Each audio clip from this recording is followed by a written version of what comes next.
হয়েছে ভোর? তোমার আম্মু গার্ডেনে বোধহয়। কেঁদো না, বলো দাদিকে। ভোর বলতে চায়, কিন্তু আম্মু বলার পর গলা দিয়ে আর শব্দ বের হয় না। আসমা বেগম মাথায় হাত বুলিয়ে শান্ত হতে বলে। এরই মধ্যে পাতা দৌড়ে ঘরে প্রবেশ করে। আসমা বেগমকে জড়িয়ে থাকা ক্রন্দনরত ভোরকে দেখে বুকটা ধক করে ওঠে। ওভাবে কাঁদছে কেন ছেলেটা? ভোর পাতাকে দেখে আসমা বেগমকে ছেড়ে আম্মু বলে দুহাত বাড়িয়ে দেয়। পাতা তড়িৎ গতিতে বুকে টেনে নিয়ে মাথায় চুমুখে আদুরে গলায় বলল, কি হয়েছে বাবা, কাঁদছো কেন? ব্যথা পেয়েছো? বলো, বলো আমাকে। ভোর কাঁদতেই থাকে। পাতা তার পিঠে মাথায় হাত বুলিয়ে বলল, আম্মুকে বলবে না? বাবা হয়েছে, কত কাঁদবে, কেঁদো না। বলেই চোখ মুখ শাড়ির আঁচলে মুছে নাকটাও মুছে দিল। কপালে গালে ছোট ছোট চুমু দিয়ে আদুরে গলায় শান্ত করলো। ভোর শান্ত হয়ে পাতার বুকে মাথা রেখে ফোপাচ্ছে। পাতা সময় নেয়। ভোর পুরোপুরি শান্ত হয়ে গেল। সে একটা খুবই বাজে স্বপ্ন দেখেছে, খুবই বাজে। সে মেরির পেন্সিল ভেঙে ফেলেছিল, তাই মেরি তার আম্মু আব্বুকে ডেকে আনে। তারা ভোরকে অনেক বকে। তার আম্মু এগিয়ে আসলে মেরি আম্মুর পেটে ভাঙা পেন্সিলটা ঢুকিয়ে দেয়। তার আম্মু আস্তে করে ঘুমিয়ে পড়ে, আর কথা বলে না। মেরি, তাহসান, টয়া, রবিন সহ সকলে হাসতে হাসতে বলে, তোর মা চলে গেছে ভোর। ভাবতেই ভোর আবার ফুপিয়ে ওঠে। পাতা ভোরকে আগলে নিয়ে আদর করে বলল, কি হয়েছে বাবা, বাজে স্বপ্ন দেখেছো? ভোরের চোখ জোড়া আবারও ভরে ওঠে। না, তুমি কোথাও চলে গিয়েছিলে আম্মু? আমি তোমাকে কত খুঁজছিলাম। এই গার্ডেনে ছিলাম, মিনু আপা আর আমি। ওই তো মিনু আপা। মিনু ঘরে ঢুকে ভোরের মাথায় হাত বুলিয়ে বলল। ভোর বাবা কাঁদে কেন?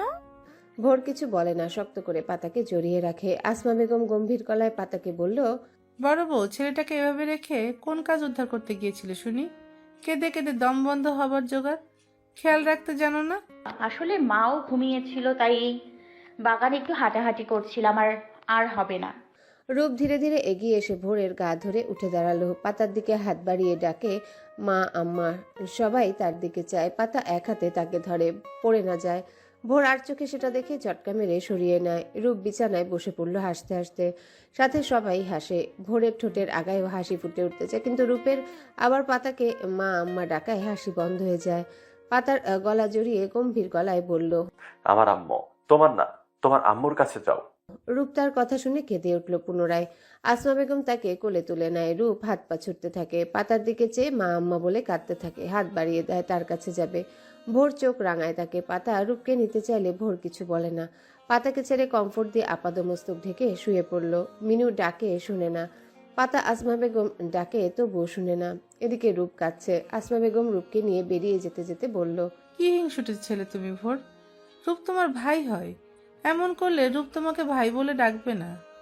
না ডাকলো তারও ভাই হবে, সে ডাকবে ভোরকে ভাই বলে।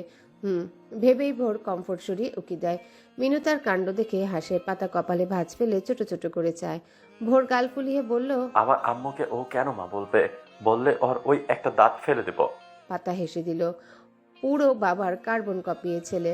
বাবার মতোই হবে হয়তো বড় হয়ে, যেন ছোট্ট অরুণ সরকার।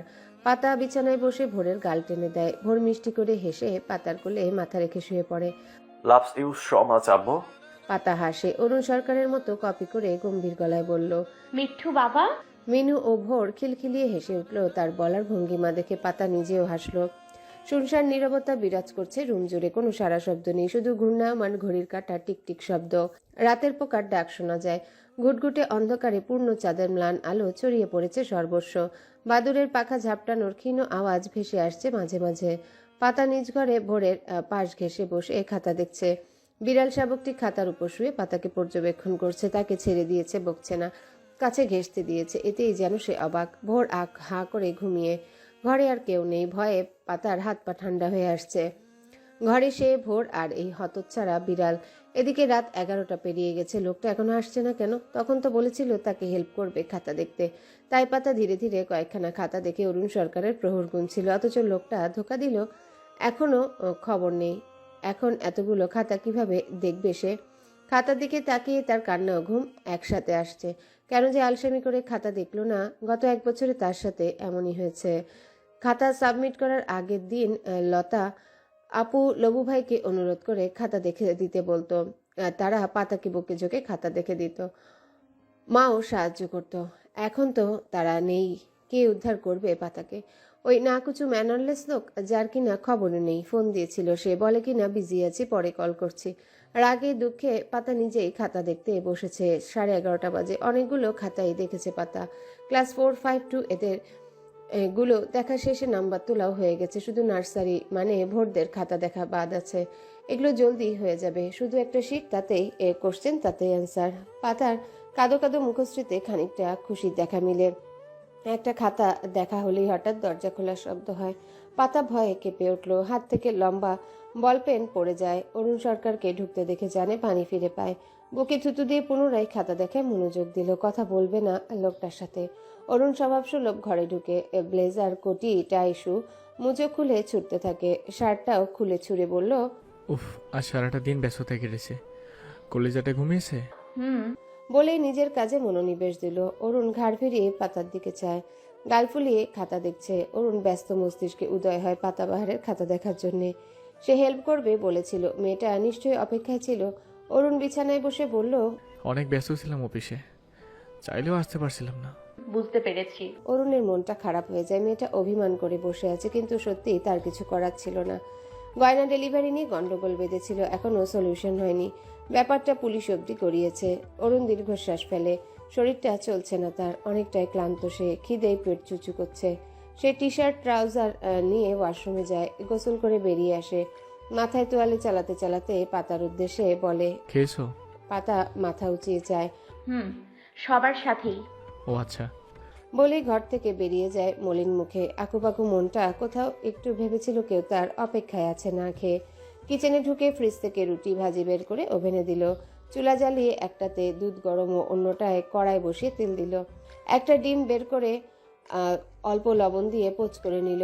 প্লেটে রুটি ডিম ভাজি নিয়ে ক্যাবিনেটের উপর বসলো।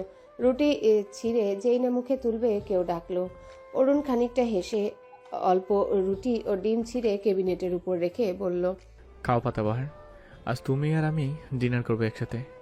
বিড়াল শাবকটি মিউ মিউ করে অরুণের ঘা ঘেঁষে বসে রুটি ডিমের টুকরো শুকে চাটতে লাগলো। অরুণ মলিন হাসে। বিড়ালটার সাথে টুকটাক কথা বলে খাওয়া শেষ করলো। এটো প্লেট ধুয়ে রেখে দিল। একটা গ্লাসে গরম দুধ ঢেলে ঢকঢক করে খেয়ে নিল পুরোটা। গ্লাসটা আবার ভরে কিচেনের লাইট অফ করে চলে গেল নিজের ঘরে। পাতাকে আগের মতোই কাজ করতে দেখে দুধের গ্লাসটা বাড়িয়ে বলল, দুধটুকু খেয়ে নিয়ে ঘুমিয়ে পড়ো, বাকিটুকু আমি করে দিচ্ছি। পাতা অরুণের দিকে তাকিয়ে শান্ত গলায় বলল, আমি পারবো। আপনাকে কষ্ট করতে হবে না। বলেছেন এই অনেক। আপনি ঘুমিয়ে পড়ুন, আপনাকে ক্লান্ত লাগছে। অরুণের মেজাজ বিগড়ে যায়। থমকে বলল, চুপচাপ দুধটুকু খেয়ে ঘুমিয়ে নাও, আর একবার যেন বলতে না হয় মেজাজ ঠিক নেই কিন্তু। পাতা মুখ গোমরা করে চায়। একে তো কথা দিয়ে কথা রাখেনি, সরিটাও বলল না, তার উপর ঝাড়ি দিচ্ছে। পাতা দুধটুকু এক ঢোকে গিলে নিল। খালি গ্লাস অরুণের দিকে বাড়িয়ে অমনি শুয়ে পড়ল কমফোর্টার জড়িয়ে। অরুণ খাতাগুলো একে একে নিয়ে সোফায় বসলো। পাতা শুয়ে থেকে অরুণের উদ্দেশ্যে বলল। অরুণ শীটটা হাতে নেয়, শুধু রোল লেখা আছে। সে টেবিলের উপর পা তুলে বসে চোখে চশমা পরে লাল বল পেন হাতে নিয়ে শুরু করে দিল খাতা। ধীরে ধীরে মনোযোগ সহকারে খাতাগুলো দেখে নাম্বার কালেক্ট করে শীটে বসিয়ে দিল। সব খাতার ভিড়ে ছেলের খাতাটাও চলে আসলো। অরুণ ভালো করে সবটা দেখলো। ভাঙা ভাঙা হাতে ভালোই লিখেছে, শুধু রাইমসটা লিখেনি। অরুণ আর সব খাতাগুলোর মতোই ছেলের খাতাটাও দেখলো, নাম্বার দিল। 50-এর ভিতর 39 পেয়েছে সে, যেখানে অধিকাংশ ছেলে মেয়ে 50, 49, 45-এর নিচে খুব একটা কেউ নেই। হাতে গোনা কয়েকজন। অরুণ সবগুলো খাতা ধৈর্য সহকারে দেখলো। সিরিয়াল মোতাবেক গুছিয়ে বেঁধে নিল। শীটটা তার উপরেই রাখলো। বারবার হামি উঠছে তার। ঘুমে চোখ ছোট ছোট হয়ে এসেছে, মাথাটাও বেশ ধরছে। অরুণ টাফনিল খেয়ে নিল। ওয়াশরুম থেকে ফিরে ঘড়ির দিকে চাইলো। প্রায় 1টার ঘরে। অরুণ টি শার্ট খুলে ঢিল ছুঁড়ে বিছানায় যায়। ছেলের কপালে গালে চুমু দিয়ে দুজনের মাঝখানে গায়ে লিয়ে দিল। কমফোর্টার নেই একটারও শরীরে। অরুণ কমফোর্টার গায়ে দেওয়ার সময় খেয়াল করলো পাতার পরনে শাড়ি। মেয়েটা শাড়ি পরে ঘুমিয়ে পড়েছে, আর শাড়ির অবস্থাও শোচনীয়। মেলিকায়া উকিঝুঁকি দিচ্ছে। আঁচলের জায়গায় নেই। অরুণ নজর সরায় না। নিজ নিজ মনের অবাধ্য বেহায়া ইচ্ছেটাকে অপূর্ণ রাখে। এত কষ্ট করে ক্লান্ত শরীরে এতগুলো কাজ করে দিয়েছে, এইটুকু পরিশ্রম তার ন্যায্য পাওনা। আর অরুণ সরকার তার পাওনা আদায় করে নিতে জানে। অরুণ লাইট অফ করে দিয়ে ঘুমন্ত পাতার দিকে ঝুঁকে আসে। কপালে গালে চুমু দিয়ে গলায় নামলো। অবাধ্য বেয়া হাত উদর জুড়ে খেলা করে। পাতা ঘুমের ঘরে কেঁপে কেঁপে উঠল। ঘুমের ঘর কাটতে নিলে অরুণ থেমে যায়। পিঠে হাত গলিয়ে উঁচুতে তুলে গলায় বেশ খানিকটা নিচে দন্তপাটি বসিয়ে সরে আসে। ছেলের দিকে ফিরে শয্যায় শায়িত হয়, মিনিটের মাঝে ঘুমে তলিয়ে যায়। পাতা পিটপিট করে চোখ জোড়া অল্প খুলে কমফোর্টার নিজেকে জড়িয়ে সাথে সাথে ঘুমে কাতর হয়ে পড়ে। পাতার চোখ বুজে যায়, ঘুমের অতল সমুদ্রে হাবুডুবু খেতে থাকে। আর বিড়াল শাবকটি টি টেবিলের খাতার বান্ডিলের উপর দাঁড়িয়ে একটু আগের ঘটনার প্রত্যক্ষ সাক্ষী সে। সকালবেলা সূর্যি মামা উকি দিয়ে নিজের স্বরূপ প্রকাশ করতে ব্যস্ত। ভোর রাতে ধুমসে বৃষ্টি হয়েছে, একেবারে মুষলধারায় ঝমঝমিয়ে। রাস্তাঘাট গাছপালা সব বৃষ্টির পানিতে ভিজে আছে, জায়গায় জায়গায় পানি জমে আছে। সূর্যের আলোয় সেই পানি ঝলকে উঠছে। গাছের পাতার উপর বৃষ্টির ছিটেফোঁটে সেই আলো পড়ে যেন রামধনুর দ্যুতি ছড়িয়ে দিচ্ছে। পাখির কিচিরমিচির কলতানে মুখরিত বৃষ্টি ভেজা সকাল, সাথে ব্যাঙের ঘ্যাঙর ঘ্যাঙর ডাক। সরকার বাড়ির পুকুর থেকে ভেসে আসছে সে ব্যাঙের ডাক। পাতার ঘুমটা ভেঙে যায়, আস্তে ধীরে চোখ খুলে হামি তুলে, তারপর শান্ত হয়ে শূন্যে চেয়ে থাকে। ব্যাপারটা কি? আজ নাকুচু ম্যানারলেস লোকটা ডাকার আগে ঘুম ভেঙে গেল। লোকটা কি এখনো ফেরেনি? ভাবনার মাঝে খেয়াল হয় তার শ্বাস নিতে কষ্ট হচ্ছে একটু একটু। কেন? পেটের উপর ভারী কিছু অনুভব হয়। ভাবনাতে গা কেঁপে ওঠে, মন মস্তিষ্ক ঠাহর করতে পারে কিছু, বক্ষস্থল ধক করে ওঠে। লোকটা তার পাশেই ঘুমিয়ে আছে, আর তার একটা হাত পাতার উদরে, বৃদ্ধাঙ্গুল নাভিকুণ্ডে, বাকি আঙ্গুল পাতার কান ও কপল জোড়া গরম হয়ে ওঠে। এসি রুমের ঠান্ডা পরিবেশেও পাতার মরুভূমির রূপ গরম লাগে। পাতা আস্তে ধীরে হাতটা সরিয়ে দিল, কমফোর্টটা সরিয়ে ঝটপট উঠে দৌড়ে ওয়াশরুমে চলে যায়, গিয়েই হাঁপাতে থাকে। লোকটা তো আচ্ছা বজ্জাত। পাতা ওয়াশরুমে আয়নার সামনে দাঁড়িয়ে, গায়ে এলোমেলো শাড়ি, সাথে এলোমেলো চুল। সে প্রত্যেকবার চুল ঝুটি করে ঘুমায়, অথচ সকালে উঠে চুল খোলা থাকে। পাতা জানে এটা ওই নাকুচু ম্যানারলেস বজ্জাত লোকটার কাজ। পাতার অধর জুড়ে লজ্জালু হাসি, কপল জোড়া গরম হয়ে লালিমায় ছেয়ে আছে। আশ্চর্য! পাতু, তুই ব্লাশ করছিস? বলেই ঢং করে দুহাতে মুখ ঢাকে। আঙ্গুলের ফাঁকে আয়নায় নিজের প্রতিচ্ছবি দেখে, হাত সরিয়ে আঁচল ফেলে দিয়ে নিজেকে দেখতে থাকে। হঠাৎ নজরে আসে গলার বেশ খানিকটা নিচে কিছু দাগ। পাতা ব্লাউজের গলাটা টেনে আরেকটু নিচে নামায়, বেশ কিছু জায়গায় নীলচে কালশিটে দাগ। আগে তো ছিল না। পাতা আঙ্গুল দিয়ে ছুঁয়ে দেয়, হালকা ব্যথাও করছে, মনে হচ্ছে কামড়ের দাগ। কে কামড় দিল? পাতার আঁখি যুগলের আকার বড় হয় ধীরে ধীরে। ভোর পিটপিট করে চোখ খুলে, দুই হাতে চোখ ডলতে থাকে। হঠাৎ বাবার কথা মনে পড়ায়, আশেপাশে তাকায়। আব্বু কোথায়?